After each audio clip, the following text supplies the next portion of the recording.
Just had to go and level up, didn't you? Let's pump more points into that thrown weapon stat, since it's clearly the specialty here. And how's his level doing? Yep, he's like 25% of the way to leveling up again. That goes quickly. And we have another missive. Lovebridge, this is the sort of question that can get you killed. Very little is known about how the Archons are born or come to power, and my long life has taught me that Kairos and the Archons prefer it this way. If the young and talented remain forever in the dark, the old and mighty can rule without challenge. I heard of Ash, and will always be merely Ash to me. He will always be merely Ash to me, before Kairos renamed him and gave him his legion and that backhanded title. As a rebel, a grimy, illiterate partisan who was winning battles while his countrymen in the Northern Kingdoms lost left and right. Ash was always a good soldier, but he wasn't born able to mystically reach out and protect his soldiers. The earliest mention of isn't even until... another typo, I guess. Of it isn't even until the tail end of the Northern Conquest. If you read the journals, they don't tell stories of grievous harm warded off by Ash's stern looks. Instead, they talk of his soldiers finding their fears and doubts lifted from them by Ash's presence. A careful reading suggests this ability to actively protect physical harm came years later, as the bond grew and, more importantly, as his legend grew. That legend part is the key detail. In my understanding, an Archon's power is something of a self-fulfilling prophecy. The widespread perception of an Archon's power is the very thing that strengthens an Archon's power. So, in Ash's case, he had some early inkling of power, the ability to assuage the burdens of his men, and as he took on a mantle of power and became known all around Terratus as the next Archon of War, it soon became the ability to bear the physical burdens of his men, not just their fears and doubts. Thus, my advice to you is to act like an Archon. Take power where you can find it, foster fear, foster love. Never walk through life anonymously, but rather live in the thoughts of your followers and the anxieties of your enemies. Malthus. Let's ask about Blade and Mark. We haven't had much exposure to that character in general. Dear Malthus, your wisdom of the matter is greatly appreciated. You made mention of Blade and Mark and his killings. During my training, Fatebinder Kallio hinted that much of Blade and Mark's work involves killing off threats before they blossom into genuine problems, so it's curious to hear you second that fact. So, let's say for the sake of argument, I am some Archon. Is it just a matter of time until Blade and Mark is sent to kill me? Should I be making grand displays of loyalty to the court to assuage his suspicions? Lovebridge. There's a strong indication of loyalty right here, I would say. But we'll see. And now, time to walk back and probably get the next message immediately. We're getting a lot of missive progress here. But now nobody should be leveling up for me traveling around anymore. So I won't have a reason to leave yet, so after this next message I'll have to try to remember where we left off so I can just keep track of where things were.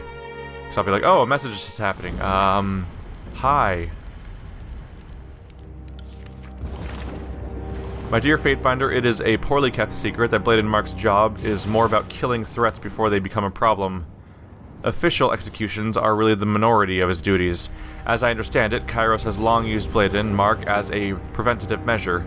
Since he can move about the world rather freely, and he can evade all but the most absurd powers, he's the perfect predator to send against wild talents. I'm sure few in the tiers have ever actively wondered why there have been seemingly so few Archons born this far west.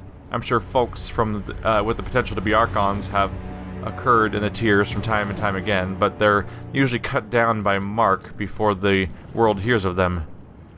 It's likely safe to assume Blade and Mark has his eye on you and has orders to use his own judgment as to when to strike. I've known the old man for ages, and I'd strongly encourage you not to try to appeal to him with overt displays and loyalty. He has no stomach for sycophants. I sincerely believe he thinks every human being is a selfish, twisted knave, and there are those who are lying about it, and those that accept it, what they are. No third type exists. So yes, I do think Blade and Mark will one day have to come for you. As I said, you could always hide, or end your life now. But where you're headed, conflict is likely inevitable. Malthus. Let's ask about Kairos' wrath. Dear Fatebinder. My dear Fatebinder, it's a it auto-scrolled up by the duration of the message, but that wasn't enough to go to the actual message. Dear Malthus, thank you for weighing in on all of this. To ask, perhaps too obvious a question, if I am such an anomaly, such a threat, why hasn't the Overlord dealt with me right away? An edict, or just a simple request to Blade and Mark would be no small threat. Neither seems to have happened just yet. What is your take on all this? Why hasn't Kairos dealt with me? Send. Well, here we go. Here we go. The question of why hasn't Kairos dealt with me yet may be recontextualized a bit by me going through the burning library of Kairos' forbidden knowledge and any potential negative effects that may come alongside with that. So we'll see. The answer might even change as I'm in here, so we'll see. So I need to find my way in. Go ahead and quick save since we did all that just now. I should probably be talking to a party member soon too. Oh, I can just walk through here. So that's the berry we don't have a way in through, right? I get the feeling that this might be one of those situations where there's a dungeon where it wraps around and the exit is by the entrance, so this might be the exit. I don't see anything to interact with around here, so I don't think I can do much with that right now. But I should catch up on some of my party members soon, because I've talked a decent amount to the Sage and to Ebb, but not so much to Barrack.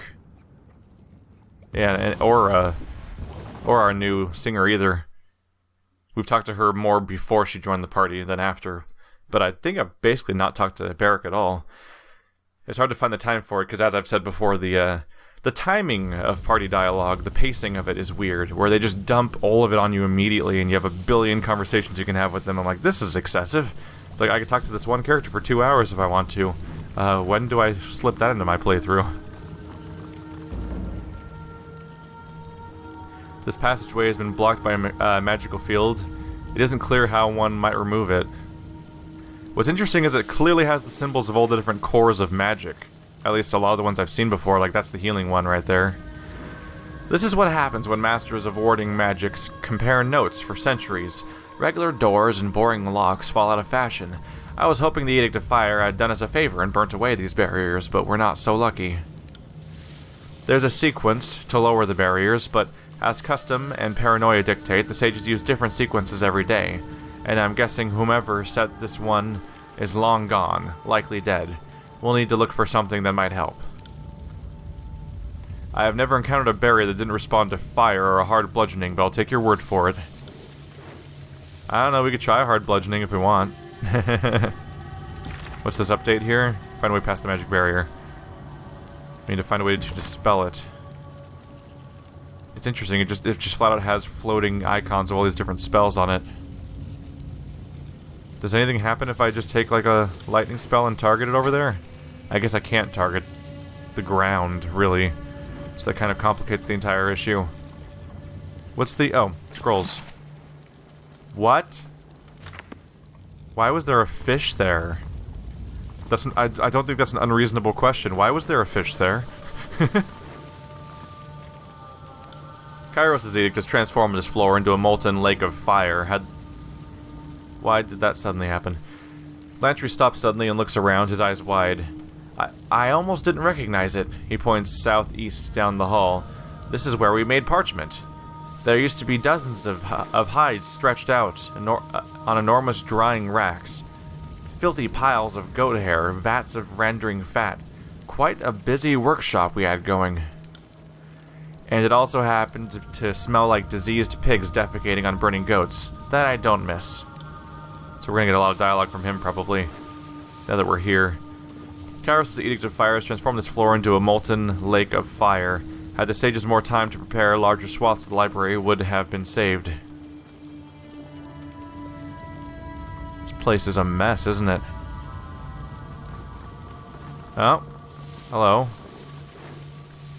Oh, there's something in here. Or not. Auto-looted. Nothing. Take all. Boop. Clicking take all when there's nothing there. Hello? It's a sage. As you approach the bodies at the end of the hall, the sage makes a low squeal of fear and falls over, feigning death. Really? Wow, I'm convinced both of these bodies are totally dead. How am I getting favor with Blade and Mark? How does he know everything? I guess he just knows everything all the time, unless that's him. Which I'm not. I don't think it is. The sage sighs and looks up at you. I wasn't sure that would work. Well, I was absolutely sure it wouldn't, but how was I supposed to know you weren't another one of those gangs? They're everywhere. I've been hiding in the area ever since the edict tore this place apart. You can never be too careful. He stops, staring intently at you. You're a Fatebinder. He coughs, blood flecking his lips. He wipes them clear with the back of his hand. I can't believe there's a Fatebinder in the Vellum Citadel. Must have really pissed Kairos off that we were able to stop the edict before it could completely destroy everything. I'd have loved to see the look on everyone's face when the whole thing stopped. Joke's on us, though, I suppose. I don't think it worked the way that they hoped. It didn't stop the edict. It just kind of froze everything in place, as if it was being destroyed. Preservation is preservation, I suppose. He shrugs, winces, and coughs up more blood. Not that it's doing any good with all the Scarlet Chorus in here. Did you see how many of those thugs ran in? When I saw them enter, I knew I couldn't stay in hiding any longer. I had to come in and prevent anyone else from getting in, so I activated the barrier by the door. Well, he knows the secret we need then. Oh, look! There's a floating symbol over there, which is probably one of the things you need to find to open the door. Ta-da! That doesn't explain why you're dying. That's not a bad... Fascinating. So then you just sprouted wounds. I came over here to destroy the piece of the passcode so no one could get through. He points to the shelf behind him, but this one might have followed me. This one must have followed me, attacked me, and told me he'd kill me if I didn't tell him how to get through. He laughs and winces again. You can see how well that went for him. You're so close to the beginning, you got found immediately. Please, Fatebinder, you have to protect the Citadel from the Scarlet Chorus. Don't let them destroy it. That piece of the passcode will get you through the first barrier. Find the rest and keep them from those monsters. They can't be allowed to unlock our secrets. We agree and we disagree. I do... Since I think I'm going to stick with being loyal to Kairos and Tunon as best I can, I think I do want to destroy this archive. But I also want to defy the Scarlet Chorus. So I disagree on saving the place, but I agree on not letting the Scarlet Chorus unlock its secrets. I do want to stop them. Let's see. If I try to bind the wounds, could they maybe I can get them to help me. I don't know, one of Kairos' things is supposedly the idea of, if you kill everyone, you have no one left to rule, right? Let's try to bind the wounds. Maybe he'll even get... I'm sort of hoping that he'll just give me more information, too. That's okay. I know I'm not long for this world. Don't worry about a single sage when there's so much more to save. Just keep the Citadel safe, please. He lets out a quiet moan and falls dead at your feet. Well, that was fast. People don't have to die with a Oh, he's still standing there. Oh, is he sitting down? But he's still moving. What? What? What? What? So the conversation ends with him dying, but I can still talk to him exactly the same way. Can I get more favor with Blade and Mark? No, I can't. It was worth a check. Because this guy supposedly dies at the end of the conversation, then just doesn't die. And I can repeat the entire conversations. That's weird. Yeah, he's just not dead. Is he? So he's letting out a moan and falling dead at our feet. What, to pretend? Yes. Whatever's on that shelf must be powerful. Let's check it out. He groans unconvincingly. So he's just not dying then, right? Book contains a number of distinctive symbols and phrases that are repeated multiple times. They are likely significant. Let's take the book and translate the phrases with our 42 lore. Copy them to keep a record. The party has received incomplete passcode. How fortuitous, Lantry exclaims, looking over your shoulder at the scrap of paper you pull from the shelf. That truly is a part of the passcode needed to bypass the barrier protecting the Silent Archive. I haven't been this excited since I learned my first sigils. Truth is, in all my decades of the Vellum Citadel, I never once set foot anywhere near the archive. He starts thumbing through the shelf, opening books, flipping through the pages, and shaking them by the spine to loosen any loose scraps of parchment that might have been hidden within. Well, Lantry's having fun. He might not be happy by the end of this, though. Can I reach that? Cool. An ink stirring pole. Looks like it was used to stir the vats sages used to make ink. The scrolls here are blank. It looks like they were stored here along with implements and ingredients to make ink. So we have stairs over here. There's a few details around here to keep track of. Can I walk through here? Oh! This right here is the outline of the end of the floor. That's the floor collapsed, and down there is the next floor down. I thought that was just some debris sticking out. The depth didn't quite stand out to me in the moment. Though the amount of heat rushing through this fissure is intense, the lower floor somehow remains intact. Structural damage is less severe up ahead. We should investigate.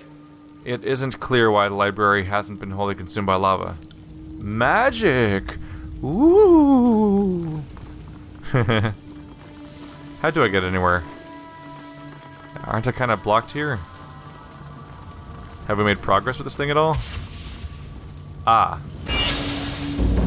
See? Every once in a great while, things are easier than I expect. Though I doubt any other barriers are going to be this easy to bypass. Keep that phrase. This is a good sign. If they had not secured the Silent Archive, they wouldn't have bothered to leave passcodes for any returning sages. He's very happy and excited and encouraged by this, but he seems to be thinking that I'm on his side, that I'm going to have the same goal as him, and he may be disappointed. Maybe next playthrough, buddy. I do want to rebel against Kairos in one of these campaigns outright. I would like to, if I found the time for it, and at that point, yes, you get to have your happy ending, I think. So there's this guy's name is Fat Ulsten, so he's one of the competing teams. And how exactly do you think you're going to get away? An exasperated voice asks. The sensor is right outside the door, and there's no other way out of this fucking oven. Now get your worthless asses moving before I tell the sensor myself. And if I get the shackles too, it would be worth it, just to see every one of you twist on the spit. Yeah, it's really hard to... The Scarlet Course is almost understandable until they start to have some of the elements, like how they stab everybody and impale them. Hey you, come here, I want to talk to you. And the conversation ends. I'm gonna look at this thing real quick. Ooh, a scroll. A haggard man stands in the middle of the group, addressing them through clenched teeth. They are lounging in the room, almost completely ignoring him. If you can't get in line, I swear I'll leave you to burn in this forge. Do you want that? Just listen to me, and we can all get out of here with our eyebrows intact. They're glowing parchment fragments. How hard can they be to find? He notes your approach and calls out, shooting the rest of the group an admonishing look. Fatebinder, what are you doing here? He looks back at his gang. I thought you fools blocked the passageway. One of his men snorts and shrugs, then goes back to ignoring him.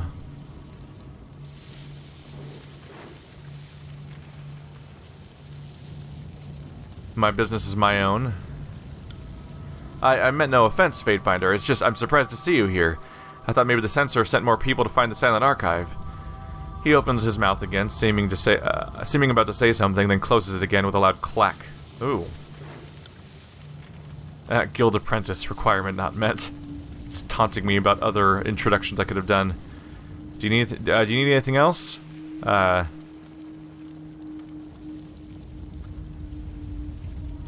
Weird. He was like, it's weird how he's all like, I want to talk to you. But then he's got like no, I thought he was gonna like make a request or something, but it's immediately just me getting to pick whatever dialogue I want.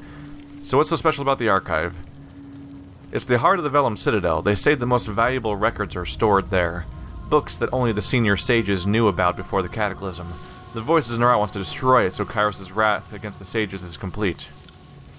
The archive is said to have some magical properties, too.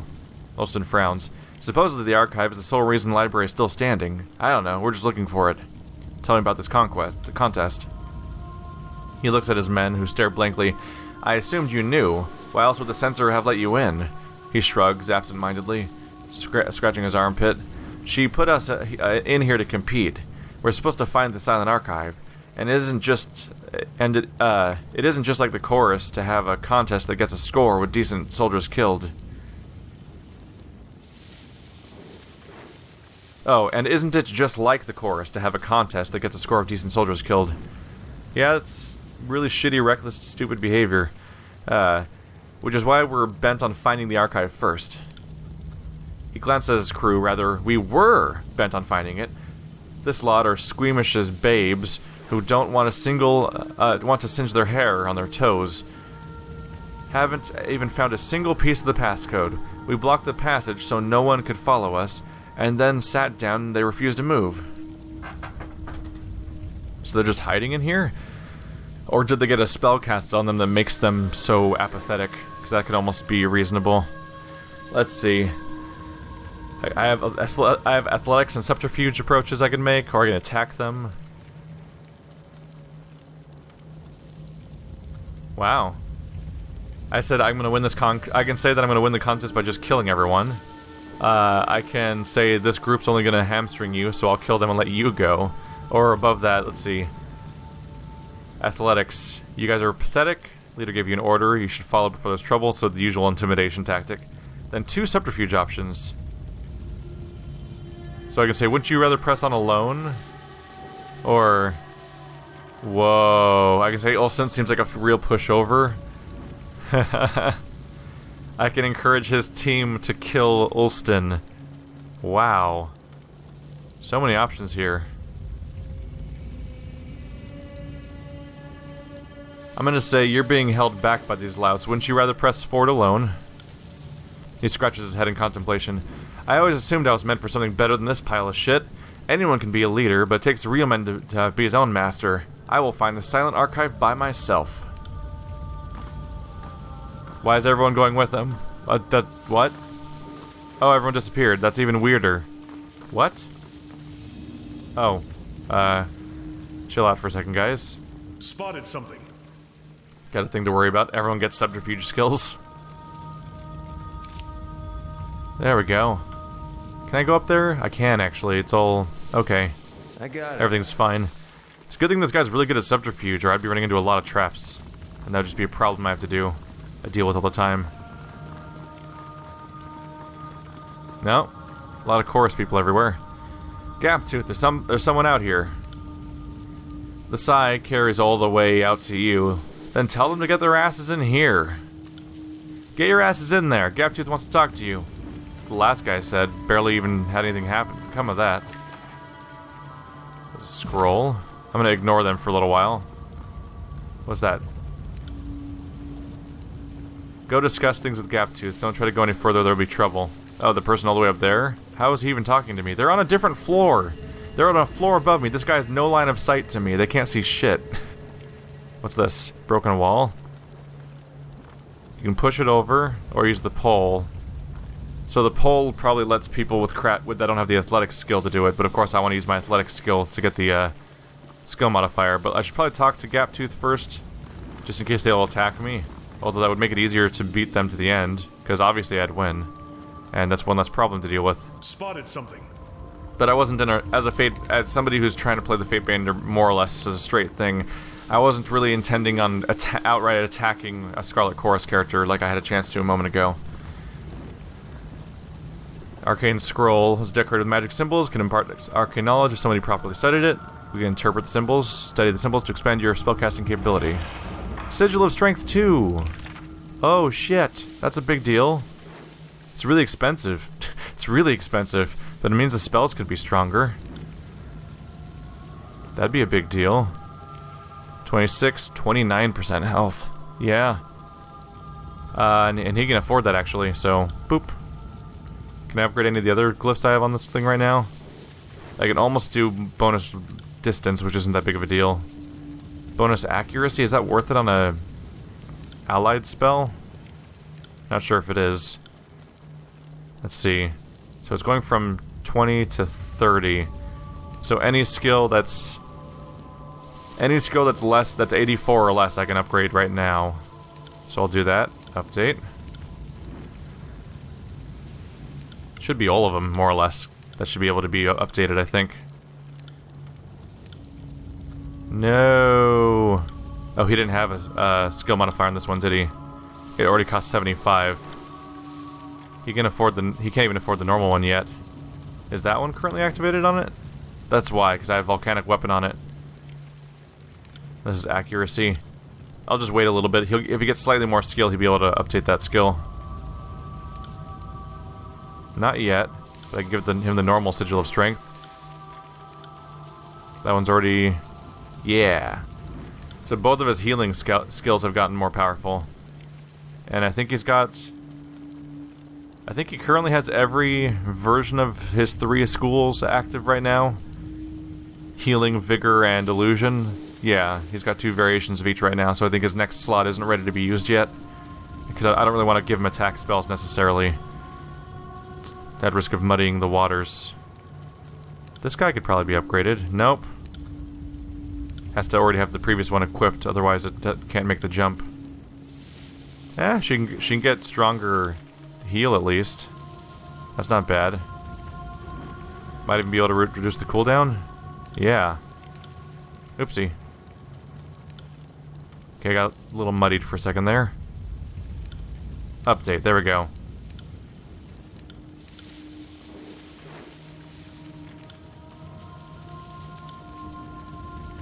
Let's get rid of the cooldown and give her a bonus. Right? It's probably worth it when she has that many different skills to cycle through. Going for power instead of... Yeah, she has so many skills now that I should go for sheer power instead of cooldown timers, because by the time she's done casting all of her different variations of spells, her cooldowns are probably back by then anyway. The cooldowns only help if she wants to spam one spell over and over again, which can be specifically useful in specific contexts, but it sure doesn't hurt to just have a bunch of really powerful skills. These ones are both kind of expensive, these fire ones. Those are going to have to stay there. Okay. Do I have any that are exceptionally low in cost? I only have 53 lore, unfortunately. Nope. Not yet. I might train... I think I want to max out Throne Weapon first, as far as the trainer will let me go, but I would like to start pumping up lore a little bit to get better variations of the skills on my main character, too. He's just kind of spread thin, because he also has variations of, like, buffs and leadership's exclusive skills and stuff like that. Climb over the rubble, reach to the other side. Sure. There's someone hidden back here. I can see a little person there. On it. And another scroll. Just some sage, unnamed. The sage backs up as you approach, fear in his eyes. No, please, don't hurt me. He stops when he sees you approach and drops his hands, relieved. You're not chorus members, he looks around. But they're nearby, I can hear them. I would leave, but they blocked the exit and I can't open the barrier without the right key.